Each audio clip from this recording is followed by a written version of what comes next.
A wonderful morning, students. This is class 6th science chapter number 9, the living organisms and their surrounding, page number 124. Biotic components. A habitat comprises two component, biotic and abiotic. एक habitat दो चीज़ों से बना होता है, या तो biotic component होते हैं उसमें या फिर अबायोटिक। हैबिटेट मतलब किसी भी चीज़ के सराउंडिंग जहाँ पर वो रह सकता है। जैसे ह्यूमन बीइंग का हैबिटेट उसका घर होता है, हमारा हैबिटेट हमारा घर है, हम अपने घर में रहते हैं। सो ऐसी जगह जहाँ पर कोई चीज़ रह सकती है, दैट इज़ इट्स हैबिटेट। वो सराउंडिंग जहाँ पर कोई भी ऑर्गेनिज्म रहता है। सो दो तरीके से होता है ये, एक तो बायोटिक एक अबायोटिक। अब इनका मीनिंग क्या है ये देखिए। Biotic component, all living beings such as humans, animals, plants and micro organism, जितने भी लिविंग बींग्स हैं आर कॉल्ड बायोटिक कंपोनेंट। ये क्या होते हैं? बायोटिक कंपोनेंट होते हैं ऑफ द हैबिटेट, अपने हैबिटेट के। Biotic component are also called living component. Biotic component को हम लिविंग कंपोनेंट भी कह सकते हैं। एक्चुअल में बायो का मतलब होता है लाइफ यानी लिविंग बींग्स। सो बायोटिक जहाँ भी आया वो लिविंग बींग्स है। नेक्स्ट है अबायोटिक। में भी ऐड हो गया, मतलब वो बायोटिक का जस्ट उल्टा है, मतलब उसमें लिविंग बींग्स नहीं आएंगे, नॉन लिविंग थिंग्स आएगी। All non living things such as soil, water bodies. Water bodies का मतलब क्या होता है? पानी में रहने वाली चीज़ें, जैसे फिश है, शार्क है, वो सब। Atmosphere, water bodies means water वाली जगह। जो शार्क है वो वाटर लिविंग एनिमल्स है, वाटर में रहने वाले एनिमल्स है, जिनको हम एक्वेटिक एनिमल्स कहते हैं। वो आपकी कैटेगरी बायोटिक में आती है क्योंकि वो चीज़ ज़िंदा है। वाटर बॉडीज़ का मतलब है जहाँ जहाँ पानी पाया जाता है, जैसे रिवर, लेक, सी, ओशन, ये वाटर बॉडीज़ होती हैं। सो सॉइल है, वाटर बॉडीज़ है, एटमॉस्फेयर है। मेट्रोलॉजिकल फैक्टर है, जैसे कि मेट्रोलॉजिकल फैक्टर का मतलब होता है sunlight, temperature, rainfall, wind speed, हमारे एटमॉस्फेयर के कुछ टर्म्स की लाइट कितनी है, हीट कितनी है, तो ये सब कुछ, ये सभी क्या होते हैं? अबायोटिक कंपोनेंट है, क्योंकि ये सब जिंदा नहीं है, लिविंग नहीं है। अबायोटिक कंपोनेंट और also called non living component, इनको नॉन लिविंग भी कहते हैं। तो अब आप देखिए हैबिटेट बना कैसे? लिविंग और non living. Non living things का यूज़ करके या उसके अंदर हम घर में रह रहे हैं, या आप ये कह सकते हो हैबिटेट का मतलब था सराउंडिंग। तो हमारा एनवायरनमेंट इन्हीं दो चीज़ों से ही बना हुआ है, या तो चीज़ लिविंग है या अलिविंग है। There is a constant interaction between biotic and abiotic component. एक कॉन्स्टेंट इंट्रैक्शन होता है इनके बीच में, क्योंकि दोनों को एक दूसरे की ज़रूरत है, बायोटिक को अबायोटिक की, अबायोटिक को बायोटिक की। सो बायोटिक और अबायोटिक में एक इंट्रैक्शन है। For example, plant need air, plant को हवा चाहिए, पानी चाहिए और सनलाइट चाहिए टू मेक देयर फूड, अपना खाना बनाने के लिए। They also need soil to grow, उन्हें सॉइल भी चाहिए ग्रो होने के लिए। Animals depend on plant directly और indirectly to get their food.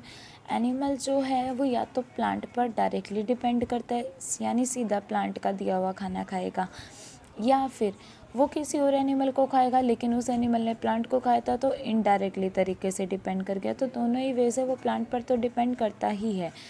दस both biotic and abiotic component are important for all organism. इसका मतलब हर एक ऑर्गेनिज्म के लिए दोनों ही चीज़ें ज़रूरी हैं। This can be understood through the activity. इसको एक एक्टिविटी से समझाया हुआ। Activity first, to observe the impact of abiotic component on an organism. किसी अबायोटिक कंपोनेंट का क्या इम्पैक्ट होगा किसी ऑर्गेनिज्म के ऊपर। मटेरियल्स रिक्वायर्ड, मटेरियल जो आपको ज़रूरत होगी इस एक्टिविटी को परफॉर्म करने के लिए। सम मूंग, जिसे ग्रीन ग्राम कहा जाता है, मूंग लो। सीड्स लेने हैं उसके, एंड वाटर लो। Procedure, collect some dry moong seeds, सूखे हुए मूंग के बीज कलेक्ट करो, इकट्ठा करो, and divide them into two part, उसे दो पार्ट्स में डिवाइड कर दो। कीप अ पार्ट असाइड, एक हिस्सा साइड में रख दो, and soak the second part in one, और दूसरे को पानी के अंदर सोक कर दो, मतलब भिगो दो, फॉर अ डे, एक दिन के लिए। Again divide the soaked seed into 4 part, अब जो भीगे हुए बीज हैं उनको क्या करो, 4 हिस्सों में डिवाइड कर दो। Keep 1 part completely socked in water for 3 to 4 days। एक पार्ट को तो दोबारा से पानी में सोक करके रखो 3 से 4 डेज़ के लिए।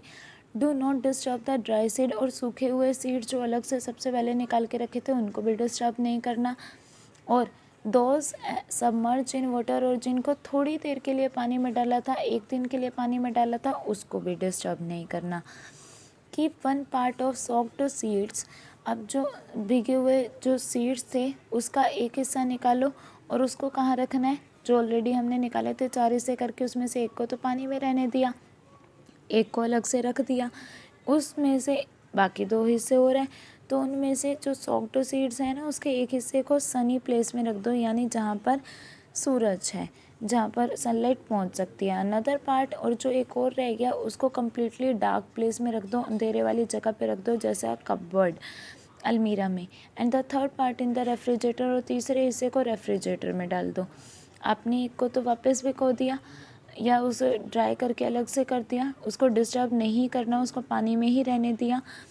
बाकी को एक को सन की प्रेजेंस में रखा, एक को डार्क प्लेस पे, और थर्ड को रेफ्रिजरेटर में।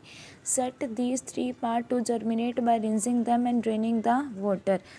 अब क्या करिए, जो ये तीनों के तीनों पार्ट हैं उनको आपने अच्छे से पोंछ लेना है और उनको ड्रेन कर देना, सुखा लेना है। Observe your collection for few days, कुछ दिन के बाद अपने कलेक्शन को देखना है। State whether the seed in all the 5 part germinate equally. क्या जो सबसे पहले एक सूखा रखा था और उसके बाद 4 टुकड़े और हुए, सो क्या इन सब के अंदर जर्मिनेशन प्रोसेस, जर्मिनेशन का मतलब होता है और ग्रोथ करना और प्रोडक्शन करना, क्या उस बीज से आपको ना वो दिखेंगे कि जैसे वो ग्रो कर रहा हो, उसके ऊपर ही पौधा उगता हुआ लगेगा। क्या उसमें जर्मिनेशन प्रोसेस इक्वल हुआ। ऑब्जर्वेशन क्या मिलेगी, the seed kept at Sunny places germinated first. सबसे पहले जर्मिनेशन प्रोसेस और सबसे ज़्यादा जो हुआ है ना वो सनी प्लेस में हुआ, जो कि सनलाइट के प्रेजेंस में था। इट इम्प्लाइज दैट, इसका मतलब ये हमें बताता है कि एयर वार्मथ, जो एयर है, हवा है, गर्मैश है, पानी है, all are required equally to germinate a seed. एक सीड को जर्मिनेट करने के लिए तीनों की इक्वली रिक्वायरमेंट होती है। 10 पार्टिक फैक्टर। अच्छा, ये क्यों कहा, क्योंकि हमने एक को सिर्फ हवा में रखा, एक को सिर्फ गर्मी में रखा, एक को बिना पानी के रखा, तो मतलब सनलाइट में जब हमने रखा ना तो आपने उसको सब कुछ दे दिया, सो इसीलिए वो ज़्यादा अच्छे से ग्रोथ किया। 10 biotic factor depend on abiotic factor. इसका मतलब बायोटिक लाइफ जो है वो डिपेंड करता है अबायोटिक फैक्टर पे। हम लोग भी किस किस बात पे डिपेंड करता है, एयर पे डिपेंड करते हैं हम लोग, वाटर पर करते हैं, सनलाइट की प्रेजेंस ज़रूरी है हमारे लिए अगर हमें ज़िंदा रहना है तो। As we know that life exist everywhere on the earth, जैसा कि हम जानते हैं कि लाइफ इस अर्थ पर हर जगह पर है, even in an open volcano, volcano जो खाली जगह है वहाँ पर भी है। Then how do organism survive, तो ऑर्गेनिज्म कैसे रहते हैं इन सच एक्सट्रीम कंडीशन, इतनी ज़्यादा कंडीशन में जहाँ बहुत ज़्यादा गर्मी है, बहुत ज़्यादा ठंड है, तो उसमें भी ये कैसे ज़िंदा रह जाते हैं। It is adaptation. ये क्या होता है, अडेप्टेशन, वो लोग अपने आप को ढाल लेते हैं। Adaptation is the tendency of an organism, ये अडेप्टेशन की डेफिनेशन है। अडेप्टेशन किसी भी ऑर्गेनिज्म की टेंडेंसी है टू डेवलप सर्टेन फीचर, जो अपने अंदर कुछ फीचर्स को डेवलप कर लेता है, ले आता है, which improve the chances of it survival, जो उसके ज़िंदा रहने के चांसेस को बढ़ाता है, इन द हैबिटेट, उसके हैबिटेट में, इन विच इट लिव्स, जहाँ पर वो रहता है। It take 1000 of year for a living being, काफ़ी हज़ारों साल लग जाते हैं किसी एक लिविंग बींग के लिए to adapt to its environment, अपने एनवायरनमेंट के अकॉर्डिंग ढलने में। In response to a particular environment, और किसी पर्टिकुलर एनवायरनमेंट के रिस्पॉन्स में an organism brings about certain changes in the structure, अपने एनवायरनमेंट के रिस्पॉन्स में एक ऑर्गेनिज्म जो है वो अपनी स्ट्रक्चर में चेंजेस लाता है, अपने बॉडी के फंक्शन में चेंजेस लाता है। पहले वो कुछ और काम कर रहा था, अब कुछ और वो बॉडी का पार्ट करता है। पहले वो कुछ अलग तरीके से रहता था, स्ट्रक्चर उसके दिखने में कुछ अलग थी, जैसे हम लोग बंदर की प्रजाति में आते हैं तो हमने स्ट्रक्चर अपनी बदली है एनवायरनमेंट के अकॉर्डिंग। हम पहले कुछ और काम करते थे, अब कुछ और काम करते हैं, उसी शरीर से हम अलग काम करते हैं। And make it well suited to the environment, और अपने आप को इस तरीके से डालते रहते हैं जो कि एनवायरनमेंट के अकॉर्डिंग ढल जाए, ज़्यादा सूट करे। For example, camel and desert rat, camel और डेजर्ट के जो रैट हैं are well adapted to the desert habitat, वो क्या है, डेजर्ट हैबिटेट में ठीक है, लेकिन पानी में छोड़ोगे तो वो नहीं रह पाएंगे। Similarly fish have gills, fish के पास क्या होता है, सांस लेने के लिए गिल, जो उसका ऑर्गन है, जैसे हमारे पास लंग्स होता है, that help them to survive live in water, जो उसकी मदद करता है, जिसकी वजह से वो पानी में रह सकता है। एंड एक्वेटिक प्लांट, जितने भी पानी में रहने वाले प्लांट हैं, हैव स्पेशल टिश्यूज़, उनके अंदर स्पेशल सेल्स और टिश्यूज़ हैं, that help to take in dissolve gas from water, जो कि पानी के अंदर से भी जो घुली हुई ऑक्सीजन है उसको निकालने में हेल्प करती है, और वो लोग ऑक्सीजन उनको भी मिल जाती है। ऑर्गेनिज्म अडेप्ट, ऑर्गेनिज्म जो है ढालते हैं to different abiotic factor in different ways, अलग अलग तरीक़ों से अलग अलग फैक्टर्स में। देयर आर सम चेंजेस, कुछ चेंज होते हैं, दैट कैन हैपन, जो हो सकते हैं इन एन ऑर्गेनिज्म, किसी भी ऑर्गेनिज्म में, over a short time period, किसी थोड़े टाइम पीरियड में बहुत सारे चेंजेस, कुछ चेंजेस हो जाते हैं ऑर्गेनिज्म में, to help them adjust to, जो कि उसकी मदद करते हैं कि वो अपने एनवायरनमेंट के अकॉर्डिंग ढल जाए, एडजस्ट हो जाए। For example, a person living in the plains, जैसे कोई इंसान जो प्लेन्स एरिया में रहता था, यानी पठार में रहता था, फ्लैट प्लेस पर रहता था, find it difficult to live in mountain, उसे माउंटेन पर, पहाड़ों पर रहना मुश्किल लगेगा। इनिशियली ही में फील डिफ़िकल्ट इन ब्रीथिंग, उसे सांस लेने में भी स्टार्टिंग में बहुत दिक्कत आएगी, और डूइंग फिज़िकल एक्सरसाइज करने में भी आएगी, but he becomes normal with in a couple of days, लेकिन अगर वो काफ़ी दिन वहाँ पर रह जाएगा तो उसे नॉर्मल लगना स्टार्ट हो जाएगा।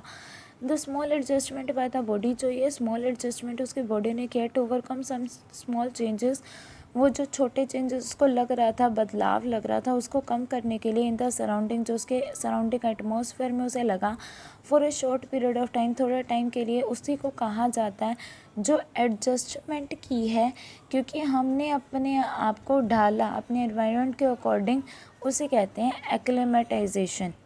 एक्लिमेटाइजेशन वाइल अडेप्टेशन, जब हम अडेप्टेशन करते हैं, अडेप्टेशन जो है रिज़ल्ट होता है changes over thousand of year, जो हमें हज़ारों सालों के बाद हमारे अंदर चेंजेस आए हैं, और आज एक्लिमेटाइजेशन जो है वो रिज़ल्ट है सिर्फ शॉर्ट टर्म का, जो थोड़े टाइम में चेंज आ गया। Adaptation keep on happening, adaptation होता रहता है मैनी लिविंग्स में, in response to change in the environment, environment में जब जब चेंज होता है उसके अकॉर्डिंग अडेप्टेशन होता रहता है, लेकिन सालों साल लग जाते हैं। दोज हु अडेप्ट सर्वाइव, जो अडेप्ट कर लेते हैं, ढल जाते हैं, वो तो ज़िंदा रहते हैं, while those who fail to adapt, लेकिन जो अडेप्ट नहीं कर पाते वो मर जाते हैं, पैरिश हो जाते हैं। द को relation of adaptation and survival has resulted in evolution of variety of organism, ये जो अडेप्टेशन का और सर्वाइवल का, कि जो ढल लेगा वो जी लेगा, जो नहीं ढल पाएगा वो नहीं जी पाएगा, यही रिज़ल्ट लाता है कि आज की जो ऑर्गेनिज्म की वैरायटी है उसका इवोल्यूशन हो रहा है, नई चीज़ें तो बन रही है, जैसे पुराने जानवर अब नहीं मिलते लेकिन अलग कैटेगरी मिलती है, तो एवोल्यूशन होता जा रहा है। So this is your work that you have to read till page number 126, this topic of the living organism and their surrounding chapter. Thank you very much and have a nice day, students.